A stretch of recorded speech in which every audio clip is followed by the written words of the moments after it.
성경 보겠습니다. 함께 하실 말씀 구약 성경 예레미야 9장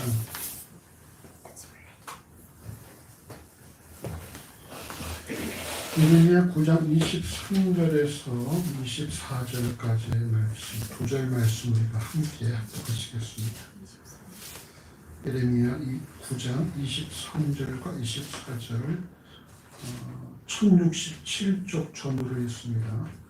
예레미야 9장 23절과 24절 2절 말씀 함께 합니다. 여호와께서 이같이 말씀하시되 지혜로운 자는 그 지혜를 자랑치 말라. 용사는 그 용맹을 자랑치 말라. 부자는 그 부함을 자랑치 말라. 자랑하는 자는 이것으로 자랑할지니 곧 명철하여 나를 아는 것과 나 여호와는 인내와 공평과 정직을 땅에 행하는 자의 줄 깨닫는 것이라. 나는 이 일을 기뻐하노라. 여호와의 말이니라. 아멘.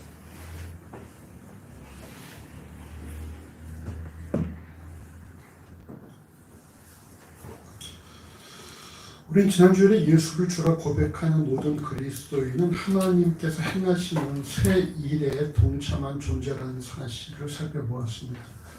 하나님의 일하심은 일정하지 않고 사람과 상황에 따라서 그때그때마다 다양하게 일하시기 때문에 우리가 하나님의 일하심을 경험한 자들로서 자신의 경험을 절대적인 어떤 그런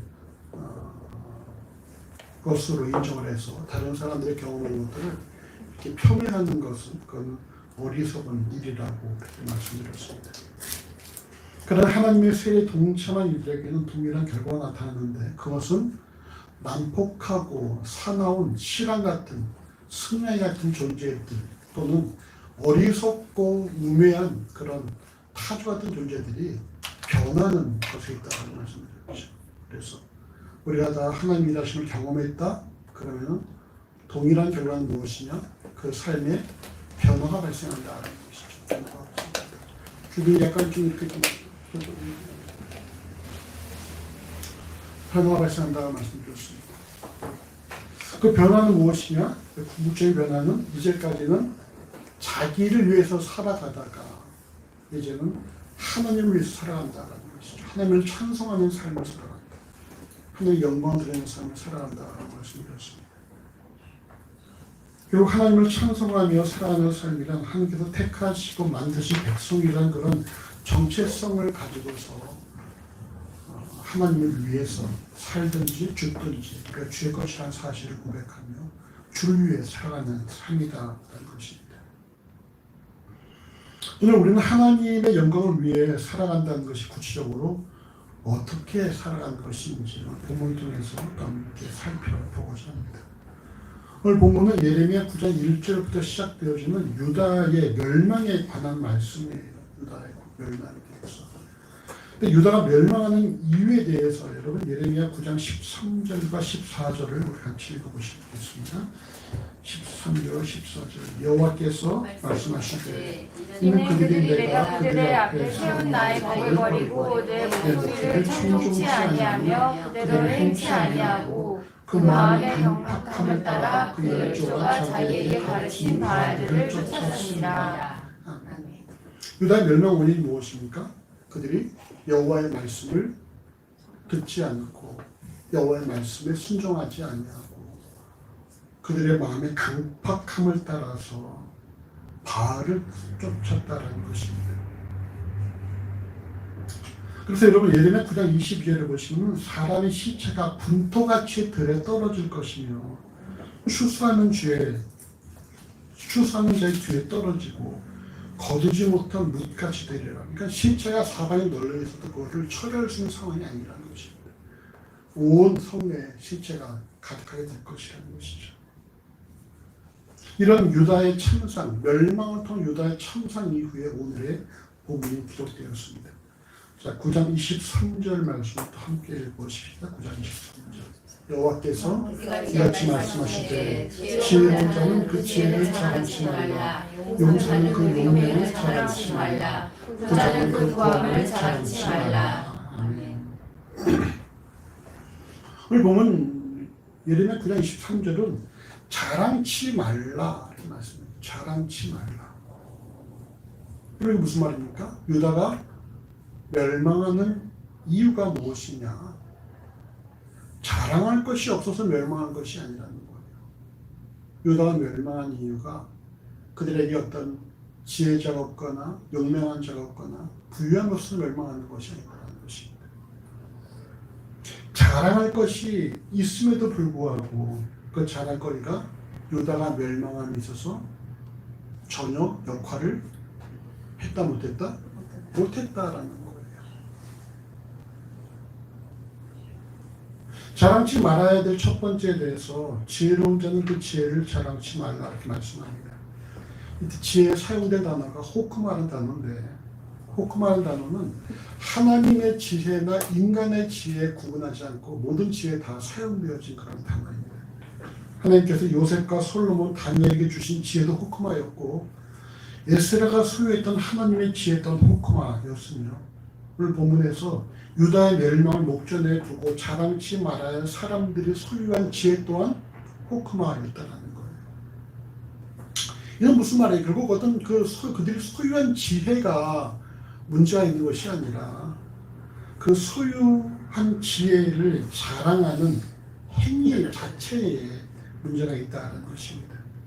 다시 말해서 지혜를 소유한 것이 잘못이 아니라 지혜를 소유하고 있다는 것이 그게 문제가 되고 잘못된 것이 아니라 지혜를 소유한 자가 소유한 지혜를 가지고 자랑을 했다는 거예요. 그렇다면 왜 지혜를 자랑하지 말라고 말씀하셨을까요? 왜 그러셨을까? 경호는?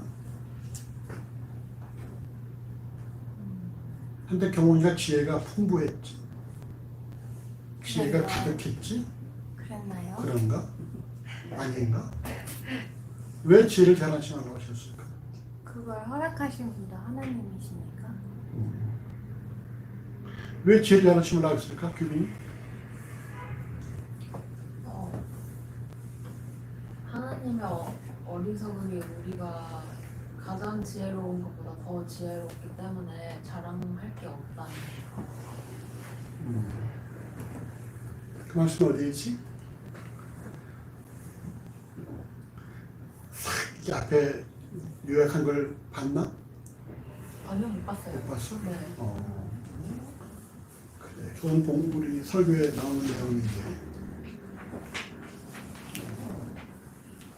왜 지혜를 자랑하지 말라고 했습니까? 여러분 지식으로 말미암아 교만했던 교회가 어느 교회였었죠? 지식? 너희가 지식이 있어서 고린도? 교만하다. 고린도 교회가 지식이 있어서 교만했잖아요. 고린도에서 8장 1절에서 지식은 교만하게 한다 이렇게 말씀을 하고 있습니다. 반면에 시편 110편 10절과 잠언 9장 10절에서는 여호와를 경외하는 것 또는 여호와를 경외함으로 말미암아 이것이 뭐라고 그럽니까? 이것이 지혜의 근본이다 이렇게 말씀을 하고 있고요. 잠언 1장 7절에서도 여호와를 경외하는 것이 지식의 근본이다 이렇게 말씀을 하고 있어요. 그럼 뭡니까? 지혜와 지식은 자랑하는 것이 아니라 하나님을 경외함으로 주어진 것이라는 거예요. 하나님을 경외함으로 주어진 것인데 어떻게 하나님을 경외함으로 주어진 지혜와 지식을 가지고서 자기를 드러내는 자랑하는 일에 사용할 수 있느냐? 이건 말이 안 되는 것이죠. 결국 뭡니까? 지혜는 자랑하는 것이 아니고 소유한 지혜를 통해 자신을 자랑하는 순간 그거는 하나님으로 받은 지혜가 아니라는 사실을 증명하는 것이라는 거예요. 사람의 지식에 지나지 않는다는 것입니다. 무엇을 가지고 있다 하더라도 그것을 우리가 자랑하는 순간 그것은 뭐예요? 그건 내 것이 되는 거예요. 내 것이. 하나님으로부터 받은 것을 우리가 자랑하는 순간 그것이 하나님과 관계가 없는 것이 되고 만다는 것입니다. 여호와를 경외하는 자들이 자랑할 것은 고린도후서 10장 17절에 자랑하는 자는 주 안에서 자랑하라 말씀처럼 우리가 오직 하나님만을 자랑을 해야 한다는 것입니다. 요한복음 9장 41절에서 예수께서 바리새인에게 말씀하시죠. 너희가 소경이 되었다면 죄가 없으려니와 너희가 본다고 하니 뭐가 있다? 네? 뭐가 있다? 김 교수님? 네? 뭐가 있을까요? 물어보는 거지 나한테. 너희가 소경이 되었다면 죄가 없으려니와 너희가 본다고 하니 뭐가 있다? 죄가 있다.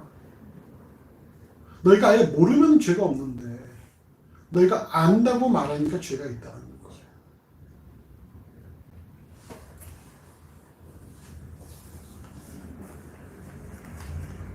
지혜를 소유한 사람이 무엇을 자랑하느냐에 따라서 그가 소유한 지혜가 하나님을 경외함으로 주어진 지혜인지 아니면 자신을 망하게 하는 지혜인지를 분별할 수 있다는 것입니다. 지혜가 출중해서 지혜를 자랑하는 순간 그건 무엇입니까? 하나님을 받은 지혜가 아니라 그냥 자기 자신이 어떤 인간적인 지혜밖에 될 수 없다. 진정한 지혜 있는 사람은 누구겠어요? 지혜를 자랑하지 않는 사람이지. 제가 지혜가 있는지도 알지 못하는 사람. 그러니까 이제 이런 말씀 드렸잖아요. 겸손한 사람은 어떤 사람인지 아십니까? 겸손한 사람은 남이 나보다 낫다라고 생각하는 사람. 겸손한 사람은 자기가 교만하다고 생각해.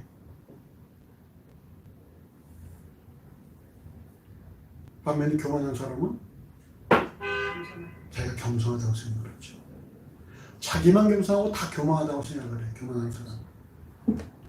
반면에 겸손한 사람은 자기만 교만하고 다 겸손하다고 생각하죠. 그래서 더 겸손해지려고 그래요. 교만한 사람은 내가 겸손하고 다른 다 교만하니까 나는 됐어. 나는 겸손한 사람이야. 스스로를 이렇게 합리화시키는 것이죠.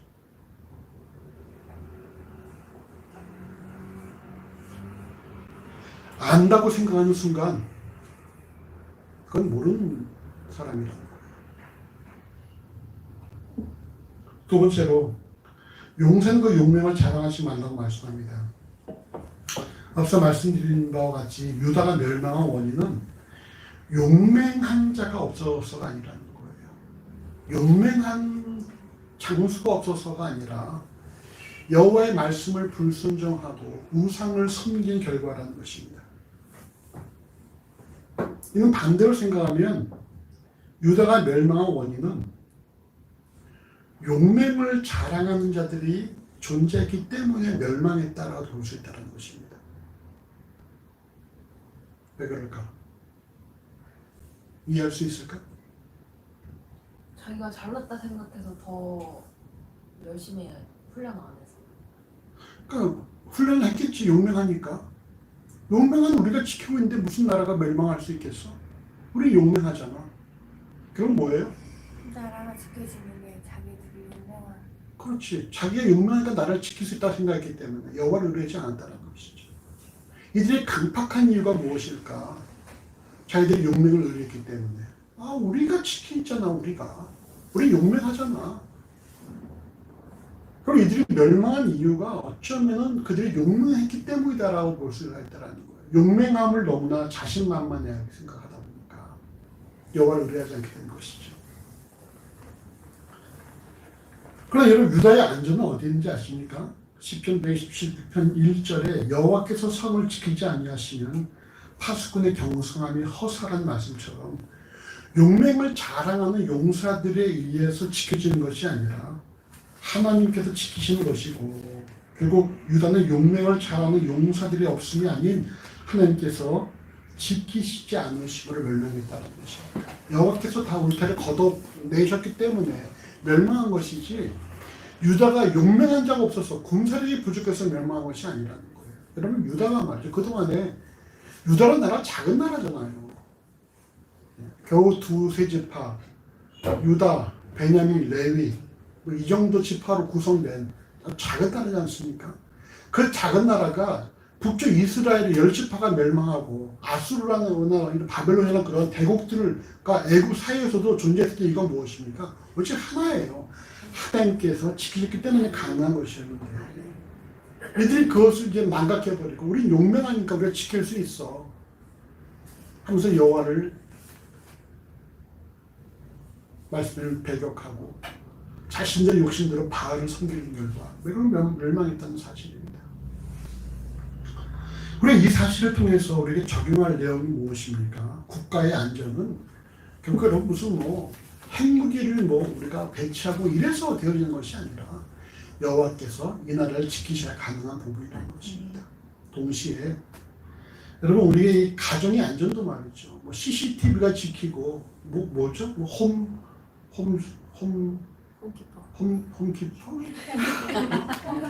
홈캠 아무튼 이런 것들을 지키는 것이 아니라 여호와께서 지키셔야 한다는 거예요. 우리 아랫집이 지난번에 이사를 왔는데 이사 와서 처음 하는 게 온 집안 주변을 다 방범으로 이렇게 돌리더라고요. 그래서 여기 어디서 살다 왔길래 이렇게 안전에 신경 쓰나 그러고 있는데 우리는 그냥 아무런 거 없죠. 근데 여러분 그렇게 지켜지는 것은 아니라는 것이죠. 하나님께서 지키셔야지 되는 것이고 동시에 여러분 개인의 건강도 마찬가지입니다. 하나님께서 지키셔야지 그 몸이 건강해지는 것이지 좋은 약 먹는다고 해서 건강해지는 것은 아니라는 거예요. 좋은 약 먹고 시술하고 치료하고 이래 좋아지는 것이 아니라 하나님께서 그 육체를 지키셔야지 된다는 사실입니다. 혹시 영상 예배를 하시는 분들은 제가 예전에 기도할 때 우리 환우들로 기도할 때 말이죠. 제가 이렇게 오른손으로는 이 뒤 옆구리를 만지고 왼손으로는 어깨를 만지고 기도했어요. 이거 왜냐하면 제가 오십견이 있고 또 이 신장 때문에 이렇게 자꾸 기도하는 거거든요. 근데 이제는 요즘 기도할 때 이렇게 양손으로 신장만 넣고 기도합니다. 예전에는 손이 이렇게 안 올라왔어요. 근데 이제는 오른손 아주 자유롭게 사용하고 있거든요. 오십견이 치료가 됐다라는 것이죠. 그러니까 하나님께서 오십견을 치료하시니까 나머지 하나님께서 이렇게 맡기고 살아가는 것이고 하나님께서 지키셔야 되는 것이지. 좋은 약 먹는다고 난 것도 아니라는 거예요. 약을 먹어도 낫게 하시는 건 하나님이신 것이죠.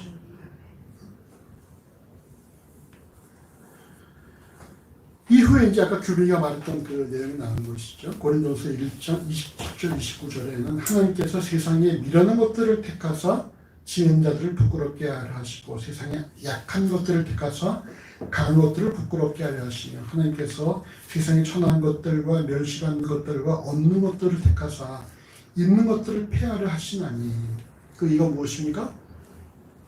왜 이렇게 하신다고 했었죠? 영광을 드러내 하나님을 확실해? 아닌가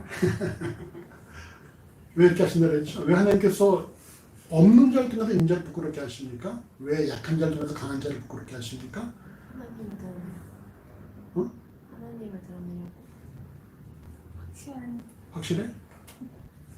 아니라고 하나님만 아시겠죠? 성령의 인도를 하나님만 하셔. 이유가 뭡니까? 아무 육체도 자랑하지 못하게 하려 합니다. 그 누구도 자랑하지 못하게 하시려고 하나님께서 약한 자를 틀어서 강한 자를 부끄럽게 하시고 없는 자를 틀어서 있는 자를 부끄럽게 하신다는 거예요.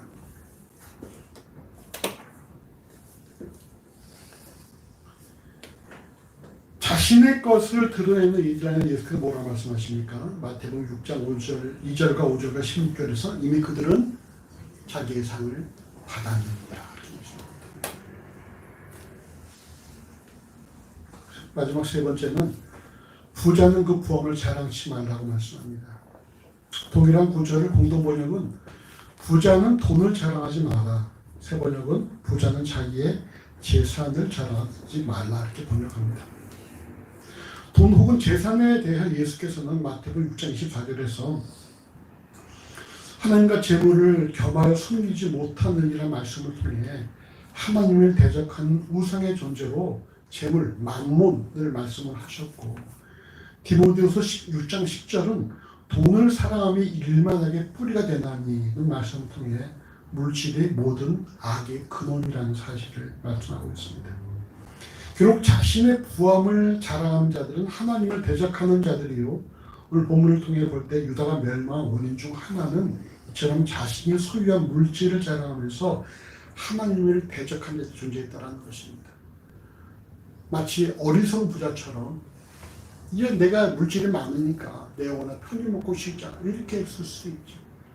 하지만 아무 의미가 없는 거예요. 하나님께서 드러내시면 다 여러분 올라가는 건 어렵게 올라갈 수 있지만 하나님께서 드러내시면 한순간에 다 무너져 내린다는 것입니다. 열왕기상 10장 27절에 예루살렘에서 은을 돌같이 흔하게 했던 솔로몬이 전두서 5장 10절에서 이렇게 말합니다. 은을 사랑하는 자는 은으로 만족함이 없겠고 풍부를 사랑하는 자는 소득으로 만족함이 없나니. 무슨 말입니까? 결국 물질은 사람을 만족해 할 수 없다는 것이죠. 규빈이가 이제 1월 8일에 결혼을 하고 지금 이제 집에 하나하나 가구를 장만하면서 볼 때 뿌듯하지? 아직 안 했어요. 아직 안 했어. 정호가 해준 그 프로포즈 그걸 처음 딱 봤을 때 뿌듯했지. 눈물이 쫙 나오고. 근데 볼 때마다 눈물이 쫙쫙 나와? 이제는 아니지. 처음에 그 감동은 이제 사라지고 그냥 아름다운 추억으로만 남게 된단 말이에요. 우리가 어떤 소득으로 어떤 소유로 만족함을 얻는 그 순간 그 찰나에 지나지 않는 거예요. 그 순간. 그런 불구하고 이런 어떤 물질을 가지고서 자기가 뭔가 자신을 자랑하는 것, 어리석은 일이죠. 전도서 9장 11절에 이런 말씀이 있습니다. 빠른 경주자라고 선착하는 것이 아니며 유력자라고 전쟁에 승리하는 것이 아니며 지혜자라고 식물을 얻는 것이 아니며 명철자라고 재물을 얻는 것이 아니며 기능자라고 은총을 입는 것이 아니니 이는 시기와 우연이 모든 자에게 임함이니라 이렇게 말씀하고 있어요. 우리가 생각하는 것과 전혀 다른 결과가 나올 수 있다는 것입니다. 우리가 생각할 때 이렇게 하면 되겠지 아닐 수 있다는 거예요. 이거 어렵지 않을까? 아닐 수 있다는 것입니다.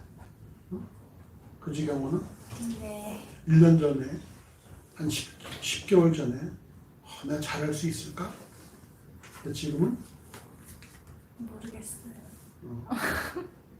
잘할 수 있을까라는 마음, 그런 마음은 없지. 1년 전에 과연 무슨 일을 할 수 있을까? 지금 일을 하고 있죠. 그러니까 우리의 생각과 우리의 어떤 그런 예감이나 이런 것들은 여러분 전혀 그냥 인간의 감이 지나지 않는 것이지. 그것이 여러분 어떤 결코 진리가 아니라 하나님께서 다 그 삶의 시기와 우연을 허락하셨다는 것입니다. 지혜, 용맹함, 부함 이런 것들은 각 시대를 살아가는 사람들에게 참으로 중요한 경쟁력이 될 수가 있지만 여러분 우리가 명심할 것은 이것들을 우리가 자랑하는 순간 우리는 하나님을 대적하는 자가 될 수가 있다는 거예요.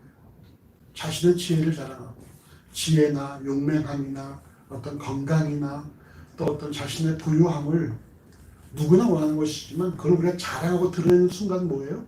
하나님을 대적한 자가 될 수가 있다는 것입니다. 결국 인간이 소유한 것으로는 자랑할 것이 아무것도 없다라는 거예요. 내게 자랑할 것이 아무것도 없다. 여러분 자랑할 것이 뭐가 있습니까? 우리 김원님 좀 자랑할 것이 있어요? 아들 자랑해야지. 왜? 눈에 넣어도 안 아플 아들. 왼쪽 눈에 넣어도 안 아플 딸.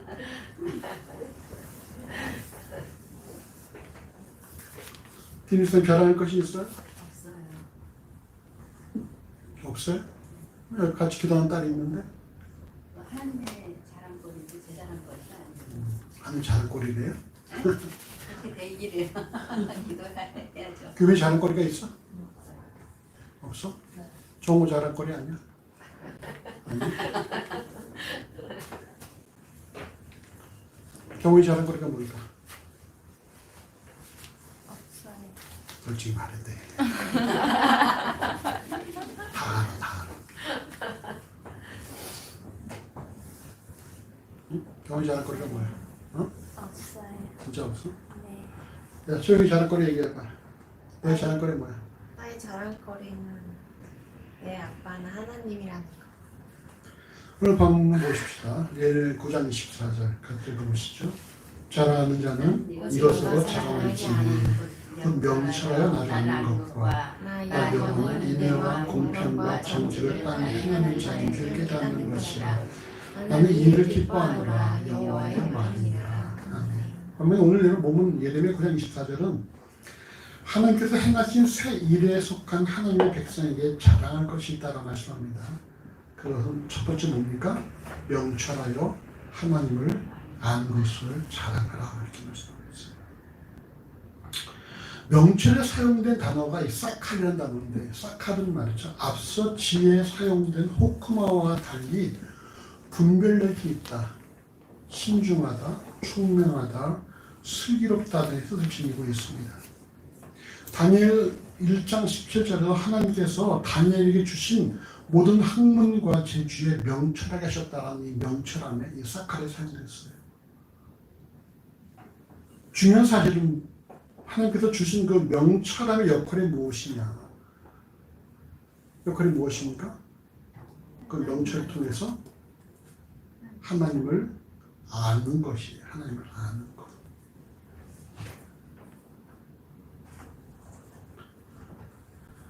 앞서 지혜를 소유한 사람들은 그 지혜를 통해서 자신을 자랑하는 일에 사용한 반면에 하나님께서 주신 명철을 소유한 하나님의 백성은 그 명철을 통해서 하나님을 안다라는 것입니다. 하나님을 안다.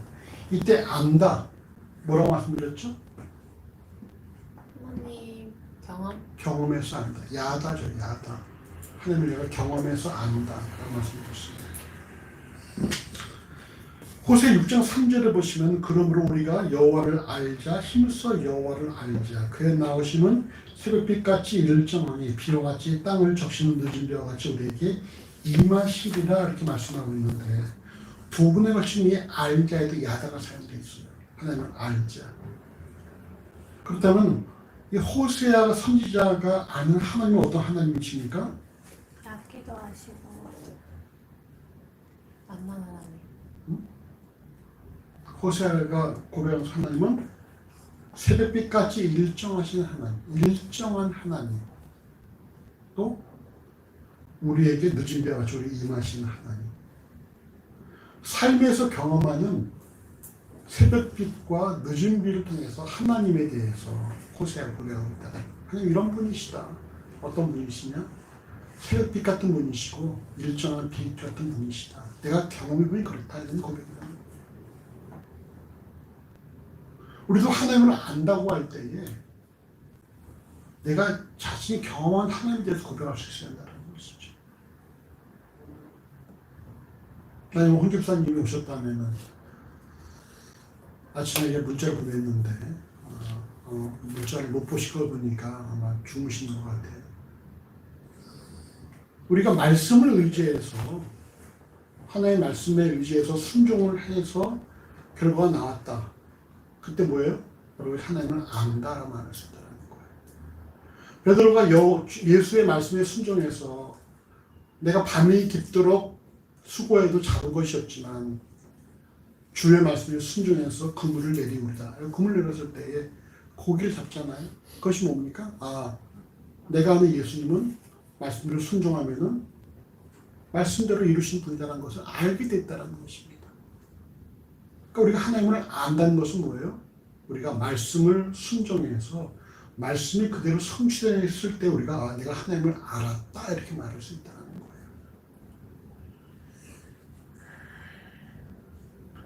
근데 이처럼 자신의 경험을 통해서 하나님을 알게 되었다면 그것은 너희가 자랑해도 좋다는 것입니다. 하나님 어떤 분이십니까? 하나님은 이런 분이십니다. 이렇게 고백할 수 있는 것이죠. 자, 경원이에게 하나님은 어떤 분이셔? 구하면 주시는. 많이 받았어? 네, 계속 갖고 있어. 올해 많이 주세요. 그래. 많이 주실 때 많이 구해. 네. 좀 더 크면 잘 안 주셔. 계속 주셨으면 좋겠는데. 어릴 때 막 계속 주지, 달라는 대로. 크면은 잘 안 주시더라. 맞아. 그래도 꼭 필요한 건 주시지. 자, 규빈이 하나님 어떤 분이죠? 하나님은 나의 뭐라고? 규빈이의 여호와 하나님. 여호와 하나님? 어떤 의미야? 그냥 하나님이 규빈이의 하나님이 되어주신다고 말씀하시는 거를 경험하고 어떻게 영어를 했을까? 그냥 기도를 할 때 기도할 때마다 하나님 규빈이의 하나님이 되어주겠다고. 그래. 자, 우리 작은 이비사님, 하나님 어떤 분이십니까? 날 평안을 주시는 하나님, 근심 걱정이 다 없고 마음에 평안을 주시는 하나님. 그 평안을 경험하고 계세요? 네.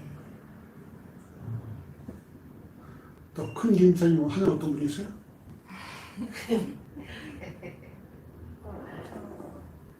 길을 인도하시는 저 하나님께서 길을 인도하고 계십니까? 그 삶을 인도하고 계세요? 그 표대가 되셨어요, 하나님께서? 네. 하나님 그 표대 보고 지금 살고 있습니까? 네. 하나님께서 어떤 분이신지 우리가 구별할 수 있어야 한다는 거예요. 하나님 이런 분이시다. 내가 경험해보니 그렇더라. 하나님 이런 분이시다. 두 번째 잘할 것은 뭡니까? 그 하나님께서 인애와 공평과 정직을 땅에 행하는 자인 줄 깨닫게 되는 것을 자랑하라 이렇게 말씀하는데, 그리고 원문에는 깨닫게 되었다라는 단어는 존재하지 않습니다. 동일한 구절 공동 번역은 사랑과 법과 정의를 세상에 펴는 일, 세 번역은 나 주가 긍휼과 공평과 공의를 세상에 실현하는 하나님인 것, 이렇게 번역하고 있어요. 이를 통해 볼 때 하나님의 생일에 동참한 그리스도인이 자랑해야 될 두 번째는 자신의 삶을 통해서 하나님께서 어떻게 일하시느냐? 인애를 뭐 사랑이라도 표현하고 국률도 표현하는데, 여러분 은혜예요. 은혜. 헤세드. 하나님께서 은혜로 일하시고, 또 하나님께서 공평하게 일하시고, 그리고 하나님께서 정의롭게 일하신다는 사실입니다.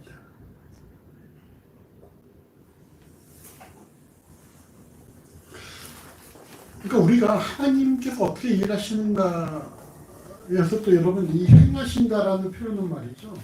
이게 그 하나님께서 천지를 창조하실 때 사용했던 단어예요. 그러니까 이 하나님께서 이 세상을 어떻게 주관하시고 어떻게 통치하시느냐, 바로 은혜와 또한 공의와 정의로 그렇게 다스리시고 일하신다는 사실입니다. 우리가 이런 사실을 우리가 진실로 인정한다면은 우리의 삶에서 우리가 이런 하나님의 은혜와 또한 하나님의 공의와 하나님의 정의를 우리가 계속해서 경험하며 살아가야 한다는 거예요. 무슨 말입니까? 어떤 상황이 발생해도 내가 어디에 있다? 하나님의 은혜와 사랑 속에 거하게 있다는 사실을 인정한다는 것이죠. 내 시대가 주의 손에 있사옵니다 고백한 다윗처럼 내 삶이 주의 사랑 안에 포함되어 있습니다. 고백할 수 있습니다. 어떤 상황이 발생해도 그 사랑은 내게 떠나지 않고 그 사랑은 내게 지속적으로 동일하게 변함없이 한결같이 주어져 있다는 사실을 고백할 수 있었다는 것이죠. 두 번째로 우리 삶에 어떤 일이 발생하더라도 하나님께서 이것을 정당하게 확실하게 일하실 것이다. 내게 억울하게 하시지 않을 것이다. 내가 좀 이렇게 모함을 받거나 어떤 배신을 당하거나 또 내가 억울한 일 받는다 할지라도 하나님께서 결국은 이것을 바로 펴실 것이다라는 그런 확신 갖고 살아가야 된다는 거예요. 세상이 왜 이래? 왜 이렇게 하면 안 되는 것이고, 왜 난 늘 당하고만 살까 이렇게 하면 안 되는 것이고, 하나님께서는 어떤 분이십니까? 뿌린 대로 거두게 하신 분이에요. 악을 심으면 악을 거두게 하시고, 선을 심으면 선을 거두게 하시고. 그러니까 내가 좀 억울한 일을 만나고, 내가 좀 이게 부당한 일을 만난다 할지라도, 또 하나님께서 이거를 다 바로 잡아 놓으실 것이라는 그런 확신한 데 살아가야 된다는 것이죠. 그때 우리가 여러분 억울할 게 없지요. 우리 늘 뭐가 있겠어요? 늘 소망 가운데 살아가는, 소망 가운데. 하나님께서 예수를 소망 가운데 살아가는 것이고. 또 세번 정의는 무엇입니까? 결국 하나님께서 승리하실 것이다. 결국 하나님 이 땅에 진리로 승리하실 것이라는 사실을 우리가 또 늘 겪고 살아낸다는 것입니다.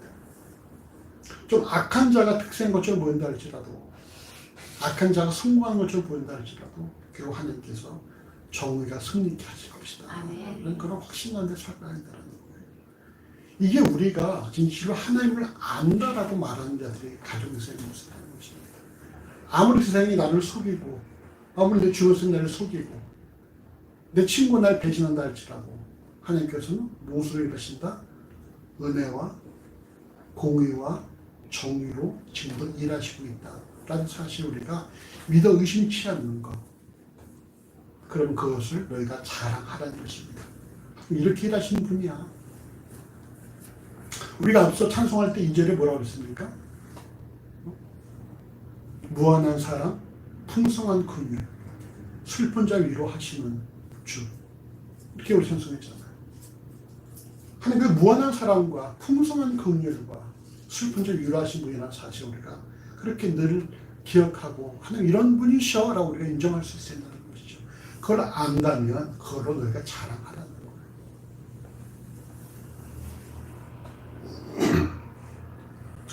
우리 올 한 해를 지나오면서 하나님께서 사랑과 공평과 정의가 승리하게 하실 것을 믿고 확신하며 살아가는 일을 한번 점검을 해보시기 바랍니다.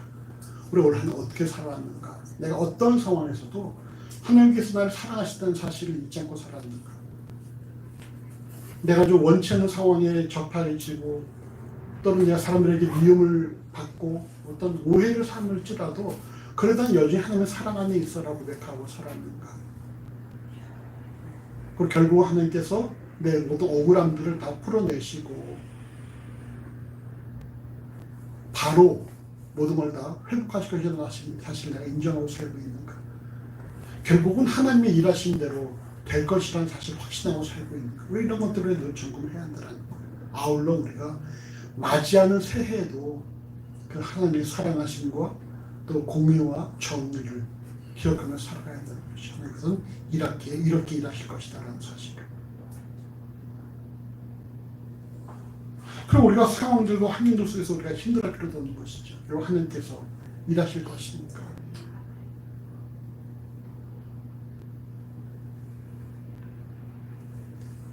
그런 삶이 하박국이 말했던 믿음으로 살아가는 삶이라는 거예요. 세상이 나에 대해서 전혀 내가 생각하지 못한 결과가 발생한다 할지라도 내가 사람들한테 오해를 사고 사람들이 나를 제대로 보지 못하고 인정하지 않는다 할지라도 그래도 나는 하나님의 일하심을 바라고 살아간다. 이게 믿음으로 살아가는 거예요. 거기서 억울하고 하나님 왜 이러십니까? 왜 내게 이런 일을 할까? 이렇게 막 그런 게 아니라 하나님께서 결국은 사랑과 정의와 공의를 일하신다는 사실을 인정하고 고백하고 살아가는 거예요. 그러나 하나님께서 그 때가 되면 다 이루시는 것이죠.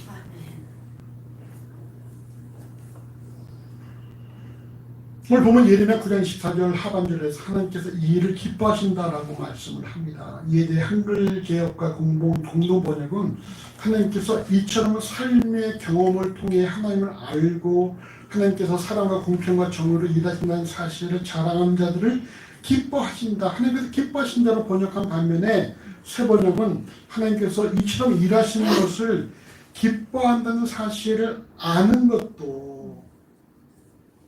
이것도 너희가 자랑할 세 번째 것이다. 이렇게 번역을 하고 있어요. 우리가 자랑할 것이 하나님께서 이런 일들을 기뻐하신다는 사실을 아는 것도 자랑해라. 이렇게 번역을 하는데 결국 하나님의 이 같은 모습이 하나님께서 기뻐하실 일인가 혹은 그리스도인이 자랑해야 하는 내용인가는 중요하지 않습니다. 왜 그렇습니까? 하나님께서 기뻐하실 일은 우리에게도 기쁜 일이요. 우리가 자랑해야 될 일들이기 때문에 그걸 따로 구분할 필요는 없는 것 같아요. 중요한 사실은 하나님의 새 일에 동참한 그리스도인의 변화된 모습으로 하나님을 찬송하며 하나님 영광을 드러내는 일에 대해서 오늘 본문은 인간이 가진 그 무엇으로도 자랑하지 말고 오직 너의 자랑할 것은 하나님을 아는 것으로 자랑하고 그 하나님께서 사랑과 또 공의와 정의로 일하신 분이라는 사실들을 자랑하라 이렇게 말씀하셨다는 것입니다. 바로 이것이 이런 삶을 이런 하나님을 자랑하는 것이 바로 하나님의 영광을 드러내는 것이라는 거예요. 무슨 집 사서 우리 아파트 당첨돼서 하나님 영광 드러내는 이런 게 아니고 우리 애가 대학 들어갔어요 하나님 영광입니다 이런 것이 아니고 갑자기 무슨 복고 맞아서 영광 이런 것이 아니고 말이죠. 우리가 뭐가 영광입니까? 하나님을 아는 것이 하나님을 아는 것을 우리가 고백하는 것이 하나님의 영광이고 우리가 아무리 억울한 일을 만나고 슬픈 일을 만나고 부당한 일을 경험하고 원치는 상황에 취업할지라도 하나님께서는 사랑과 공평과 정의를 하신다고 고백하는 말 그것이 하나님의 영광이라는 거예요. 이미 하나님의 영광은 여러분 하늘과 땅 사이에 꽉 차 있어요. 우리가 따로 뭔가 어떤 우리가 액션 통해서 영광을 드러내는 것이 아니라 이미 영광은 가득 차 있습니다. 우리가 그것을 드러내면 되는 것이지 우리의 뭔가 어떤 구체적인 행위를 통해서 하나님 영광 받으소서 이런 건 아니라는 것입니다. 하나님께서 대학 갔는데 그때 왜 영광 받으십니까? 결국 자기 쫓아가는 것이지.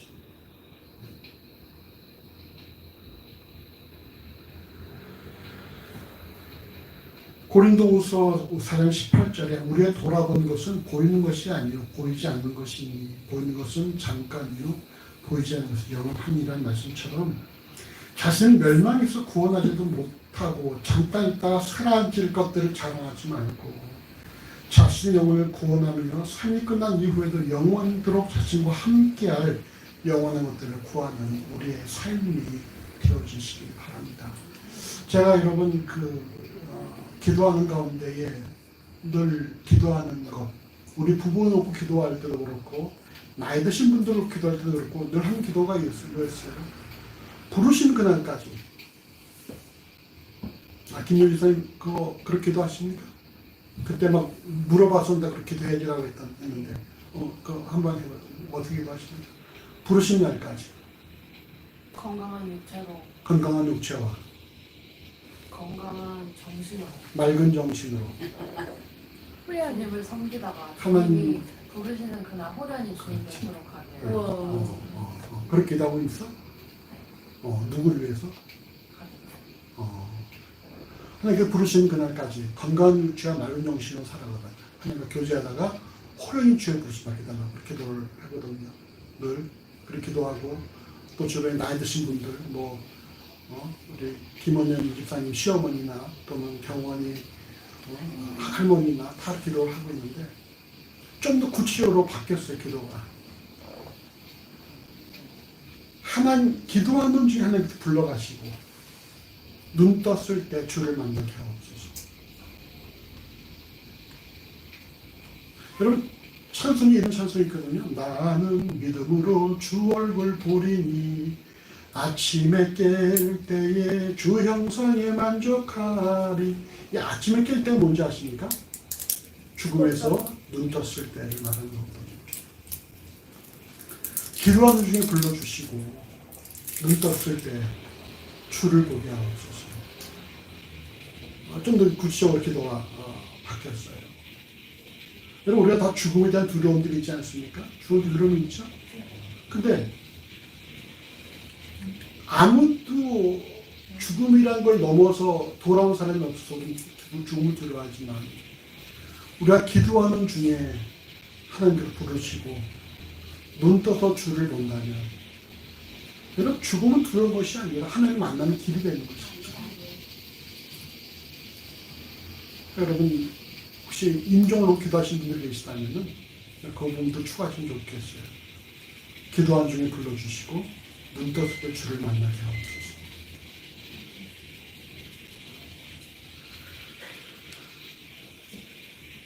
말씀을 정리합니다. 오늘 본문 중에서 우리가 기억할 것은 먼저 인간은 소유가 아니라 하나님의 다스리심으로 존재한다는 것입니다. 오늘 본문에서 유다가 멸망한 이유는 그 땅에 지혜자가 없거나 용맹한 자가 없어서가 아니라 오히려 지혜자나 용맹한 자를 통해 자신들을 다스리시는 하나님을 의뢰하지 않고 자신들의 욕심에 따라 바알을 섬긴 결과였다는 사실을 명심해야 됩니다. 내가 가진 그 무엇이 나를 구원하고 나를 살리고 나를 지킬 수 있다고 생각하지 마십시오. 오직 인간은 하나님께서 지키셔야지만, 하나님께서 다스리셔야지만이 존재할 수 있는 그런 존재라는 것입니다. 두 번째로 자신의 소유를 자랑하는 행위는 하나님을 대적하는 것입니다. 지혜, 용맹한 부함은 각 시대를 살아가는 사람의 인간에게 중요한 경쟁력이 될 수 있는 요건이지만 이것들을 자랑하는 순간 하나님을 대적하는 것이라는 사실을 명심해야 됩니다.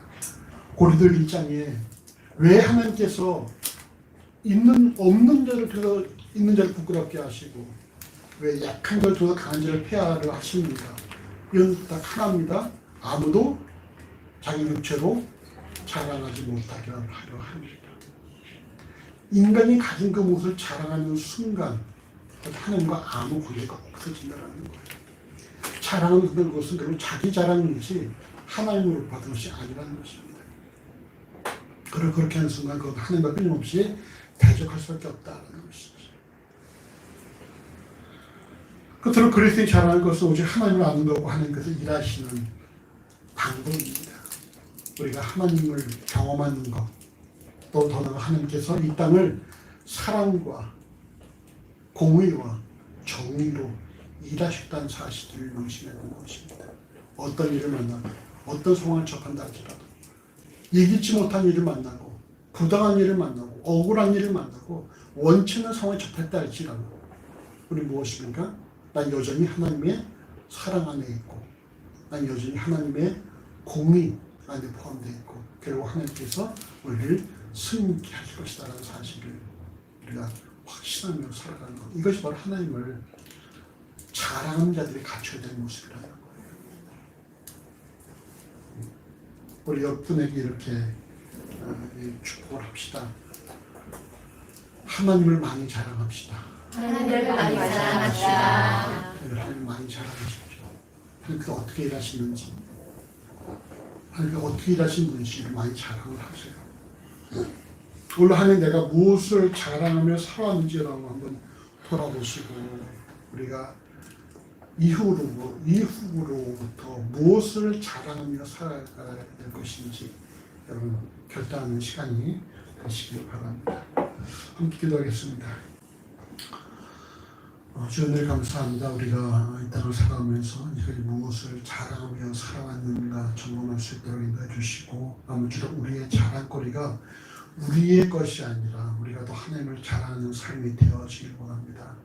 하나님도 많이 알게 하시고 하나님께서 이 땅을 정의와 공의와 또한 사랑으로 일하신다는 사실을 더 깊이 명심하며 우리가 어떤 상황에 처할지라도 우리가 부당한 일을 만든다 할지라도 우리가 원치 않는 상황에 놓인다 할지라도 하나님의 그 사랑과 공의와 정의를 의심하지 않고 결국 하나님께서 승리할 것이라는 확신 가운데 소망 중에 살아갈 수 있도록 인도해 주시고 그리고 그것들을 만나 누릴 수 있도록 그런 우리의 삶을 주변에 알리고 자랑할 수 있는 그런 삶으로 인도하시기를 하는 간절히 소원합니다. 우리의 한 주간 또 한 해의 삶을 우리 잘 돌아볼 수 있도록 인도하시고 우리가 돌아온 새해에 진실로도 하나님을 많이 자랑하는 삶이 되어지기를 하는 간절히 소원합니다. 모든 삶을 주기를 합니다. 감사는 예수 이름으로 간절히 기도합니다. 아멘.